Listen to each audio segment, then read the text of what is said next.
And that is the reason communism, in my opinion, doesn't work, is because in order to achieve that goal of equality, and basically you're making everybody equally poor as the end result, you actually have to use a lot of force, right? So that was communism, what we had in the USSR. Well, the end goal was never successfully achieved in the USSR in terms of establishing what I'm talking about, though. And that's why I'm saying it's important to understand and recognize the failures of this implementation in the aftermath of a socialist revolution and choose not to repeat those mistakes. So how would you do it differently? Well, that's the reason why I pointed to China. China is run by the Communist Party of China. It bills itself as communist. China is not a communist country. Would you say China is a communist country? It's a mixed country. It has some elements of communism, but it's also got a lot of capitalism going on. Yeah, right? So it's a mixed market economy is what you're saying, right? But so is the United States of America, if you look at it from that perspective, because America also has some semblance of social safety nets. The UK also has some social safety nets, some state-run enterprises. So what is he trying to do? Because the Trig guys asked,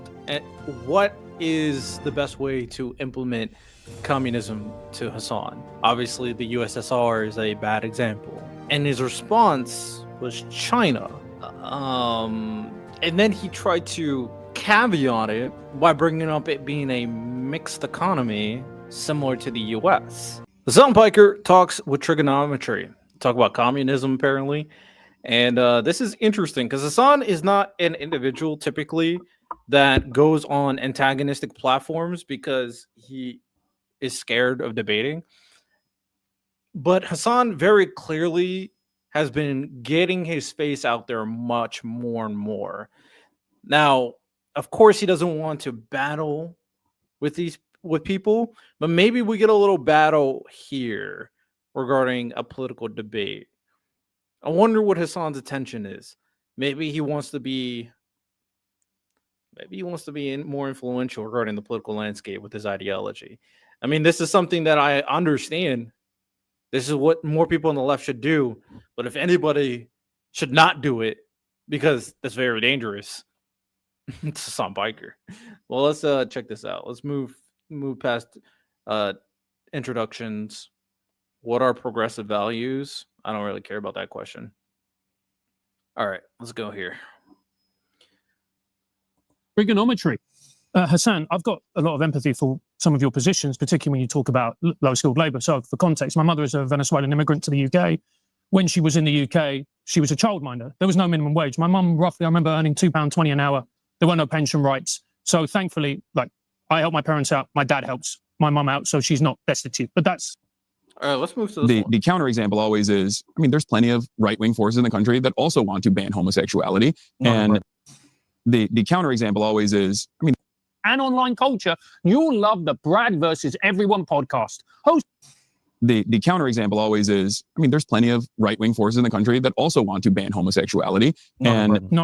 Or trans people in general, right? No one wants to ban trans people in Britain. No. Okay, well, that's not what I have seen so far, but maybe I'm wrong on this. What do you mean? But I feel like there's a lot of this is a point of contention for you guys as well. But it's like when you want to ban trans people altogether, when you want to remove access to medication for trans people to transition and conform their own gender identity, you don't start off by saying we want to altogether ban trans people.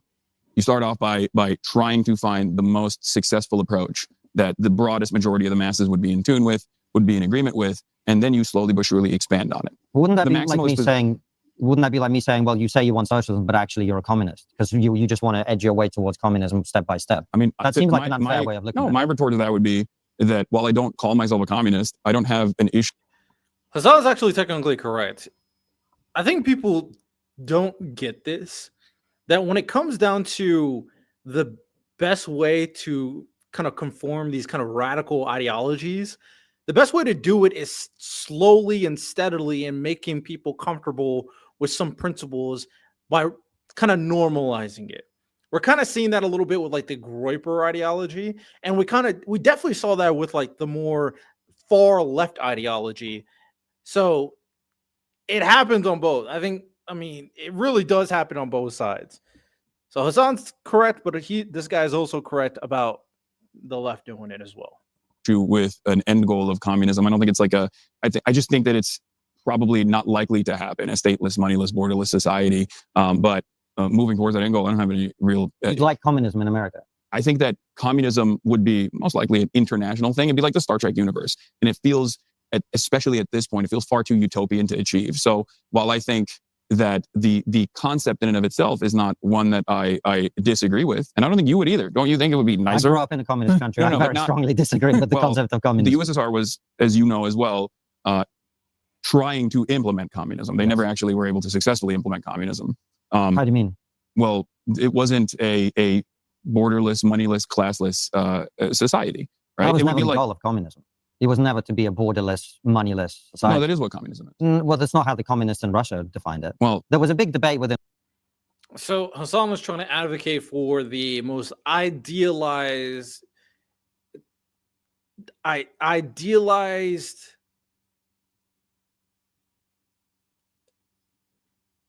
imaginative perception of what communism is, right?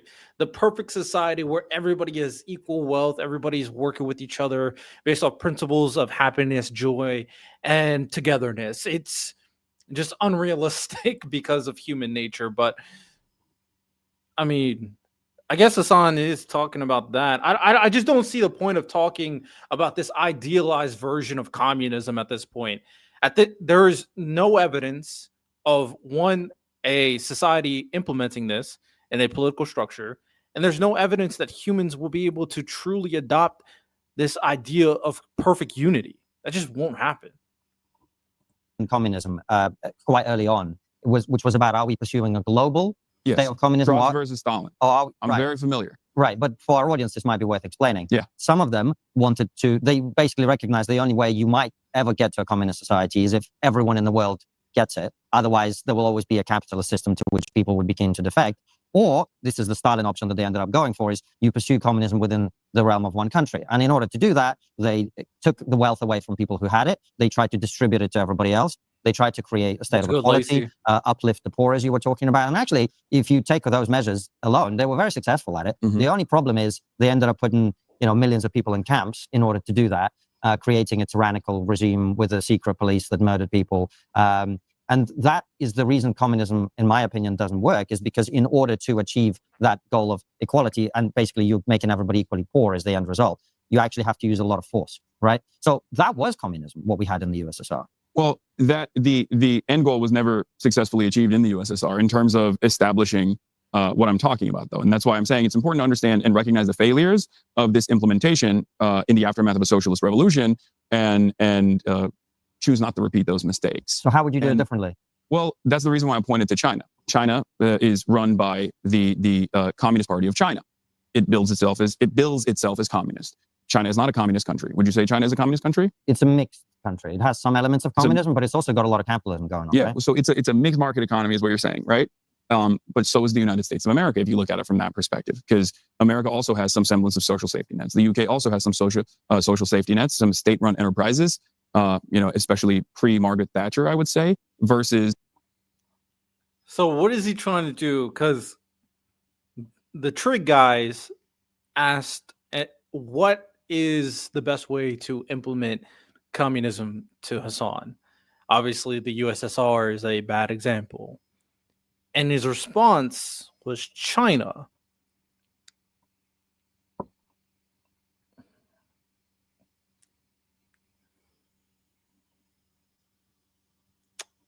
And then he tried to caveat it by bringing up it being a mixed economy similar to the US.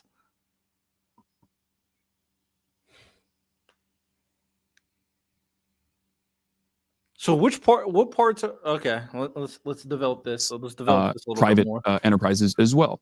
Venezuela at its peak, I think, had more privatization and more private enterprise in its economy than France did. As a matter of fact, I believe there was like a report at around 2012, maybe, where they were talking about how like Venezuela is not socialist. It's like when these sorts of countries, and you're not wrong, it's a mixture of both, right? It exists.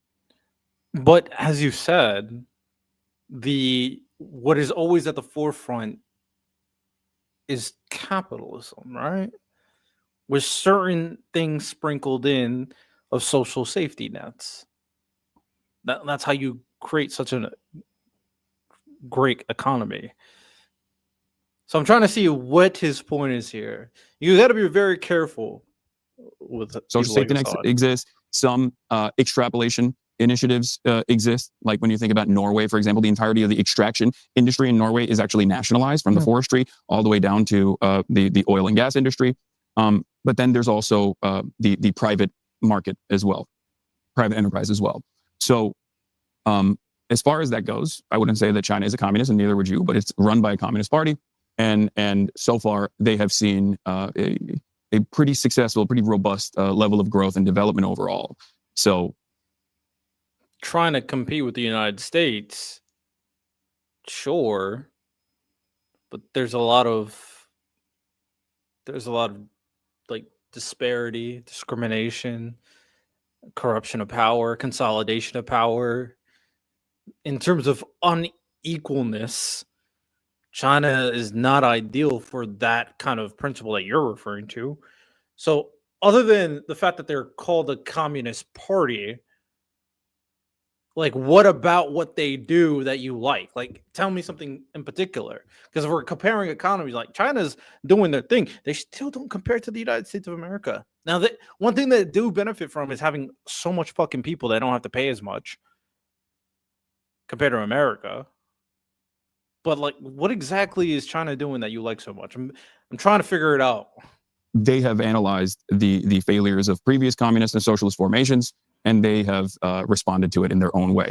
The challenge is, Hasan, when you centralize power and you give into practically all the power to the government, what happens with that is you're far more likely to have corruption, you're far more likely to have abuse of power, and inevitably what happens is that the government can't do everything. There are things that are far better done by private practice than done by state control. So if I agree with that. Would you also agree that there are things that are far better done in the hands of the government, or at least with like heavy market regulation and intervention? I completely agree. Because like healthcare, I think is a great example of this, where like it's an inelastic demand good and service, right? If you don't have healthcare, you die. So you will pay whatever price you have to pay for healthcare. And therefore, I think the American system that is the most maximalist, most capitalist, most like free enterprise system has been an abject failure in terms of delivering good results. And what I mean by that is healthcare as a whole is supposed to improve people's living standards and also make sure that everyone is getting the best quality care possible, right? And in the United States of America, we don't have that. We do have nicer hospitals that I think we do have a flawed healthcare system. You're saying China has a better healthcare system? I think a lot of countries have a better healthcare system than America. But like, what makes China unique? Why don't you just use a Scandinavian country or Canada? Like, what exactly about China makes them unique? And what does communism have to do with their healthcare? Hasan is just not really getting to the point.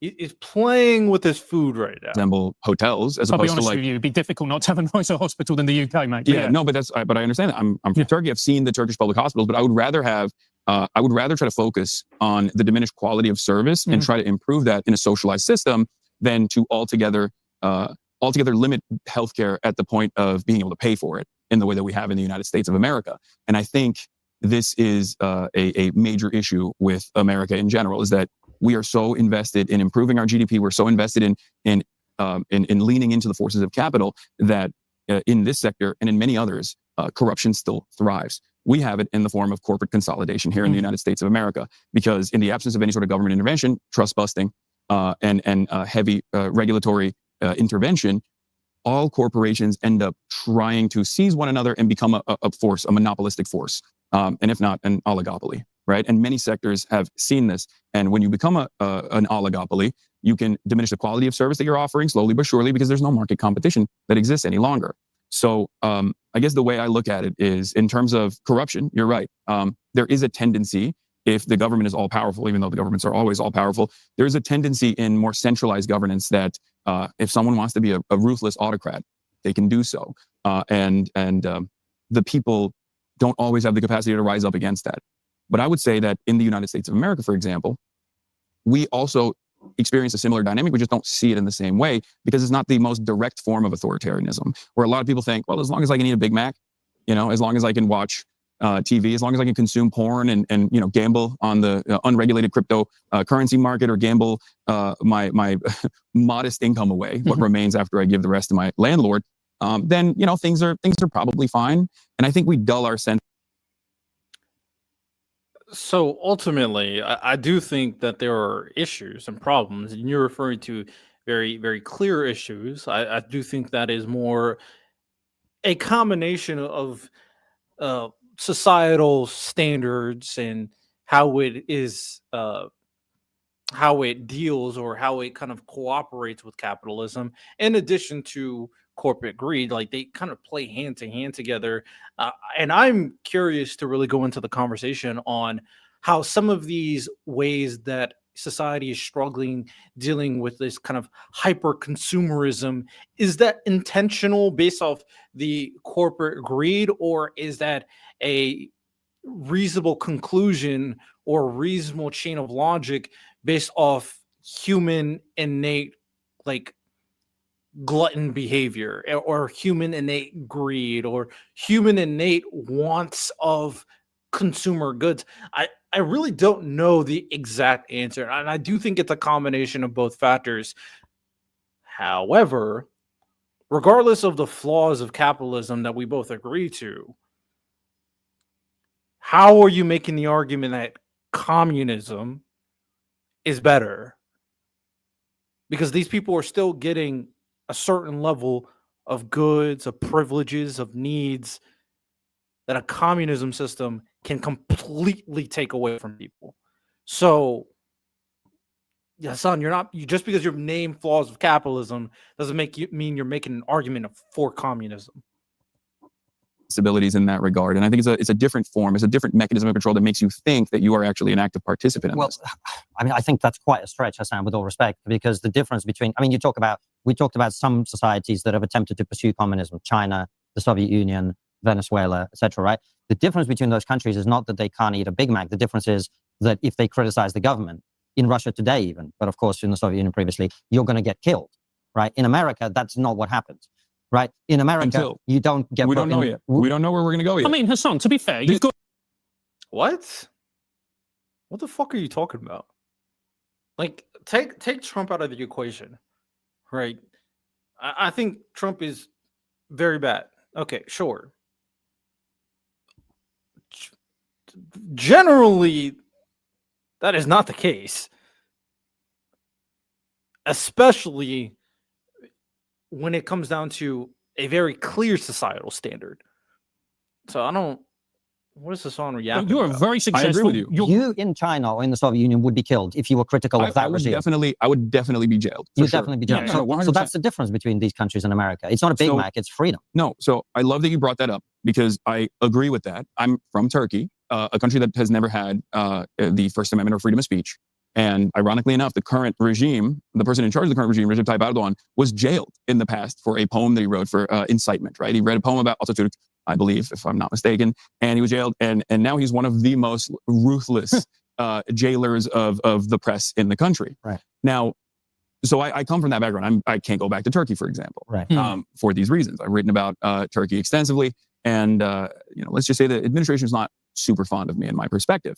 Having said that, that is the reason why I want the First Amendment to remain in the United States of America, even though, as I brought up earlier, there have been instances throughout American history where the First Amendment has been actively violated or threatened. There are still contemporary... These criticisms is not an argument for communism. Like, Hasan is just yapping. He's not engaging with the conversation. Maybe, is there something that just doesn't click in his mind about the logic chain he's trying to make? I'm just trying to figure out what's going on here. Examples of violations of the First Amendment. One example I will use is the anti-boycott, divestment, and sanctions laws that exist in the United States of America. Famously, it was Bernie Sanders and Dianne Feinstein, rest in peace, who actively called it out. Two prominent Jewish politicians in the country. These are laws directly written by AIPAC that dictate that if you want to become a school teacher in the state of Texas, for example, you have to sign a loyalty pledge to ensure that you never protest against the state of Israel. It's ridiculous, right? And it's a direct violation of the First Amendment. So there are encroachment. There is encroachment towards the First Amendment. That will always happen because people will always contest it. But the point I'm making to you is when you compare China and the Soviet Union and Venezuela to America, that is not an accurate comparison. It's not an accurate comparison. But if you recall earlier, I just said, I'm worried that we here in the United States of America are now moving in that direction in terms of social repression, in terms of political. Just what is this argument? This argument is so shallow. You're just not making a good argument here. Repression, and this is something that I very much fear. And now, to be fair, I also have like extreme criticisms based off the current direction of how the government is being run, but this is a comparative analysis. So ultimately, you have to compare it to the alternative. Your argument for the alternative is not a pro argument. It's just an anti-argument of the other side of the aisle. And your anti-argument compared to your pro stance is terrible. It's getting torn apart every single time by the trig guy. And I think the entry point to this is usually around Israel and what people decry as anti-Semitism, but that's not where it's going to end. If you look at the Trump administration's the active initiatives the administration is taking, yesterday, my friend Kat Abugzaleh, who used to be a reporter who's now running in Illinois for Congress, was indicted. She was indicted because she participated in the protest against ICE outside of an ICE facility. And there are videos of her getting slammed to the ground. This is just not a conversation and engagement. The current administration is not a reflection of generalized usage of American power. It's just what's the next part of this conversation? I'm just trying to bring you back to the central argument, with central discussion we're having. Francis made the point that when the government is in a position to be authoritarian, where it seems to inevitably end up in every communist country in the history of the world, right? That is a situation which inevitably then leads to levels of repression of the kind that you will not see in America for 100 years. I take your point about individual protesters or individual people who've made statements about a highly controversial issue today. We have the same thing in our country where people are being sent to prison for tweets that they've done, right? Left and right. We've got Palestine Action on the left. We've got right-wing people criticizing immigration. So I agree with you. The direction of travel in the West in terms of freedom of expression is not good. And I've made that point in my book and elsewhere. But that is not the same as what the point we're trying to make, which is the system of government you are open to, based on our discussion today at least, inevitably leads to authoritarianism, which inevitably leads to repression on a scale that a Western country won't imagine. Isn't that's the reason that a lot of people are very...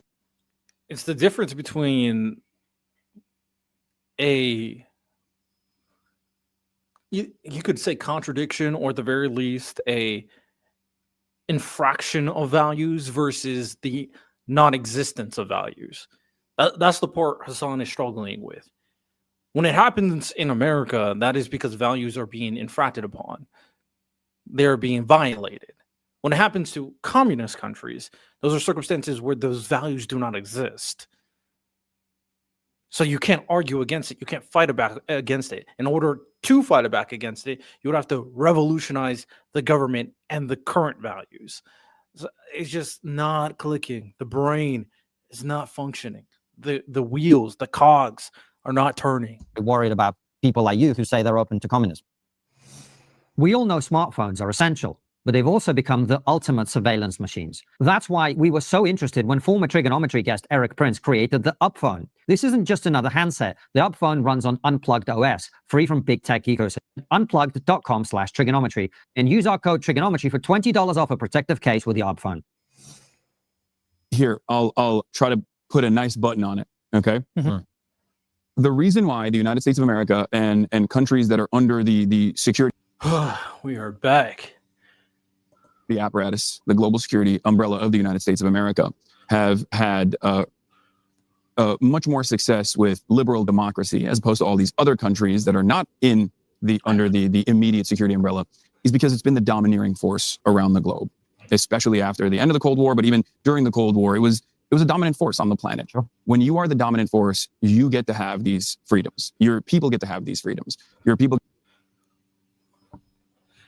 What is he yapping about? What is he talking about? The only reason why the United States has its values is because it's the number one country in the world, economically and militarily.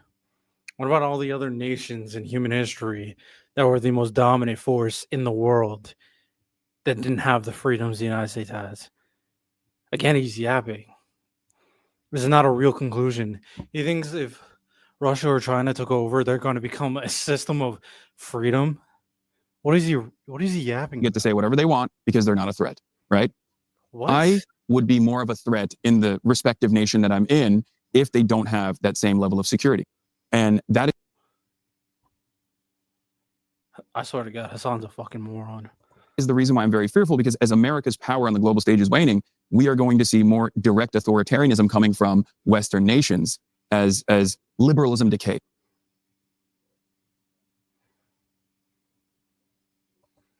As it did in the 20s and the 30s. And what came after that was a wave of fascism. Now, fascism at that time was seen as a revolutionary thing, was seen as a new thing. In many instances, fascists were actually fashioning themselves as though they were like a different kind of socialist, even though they were mostly killing socialists and had their beef with socialists. And then they were able to align with liberals eventually.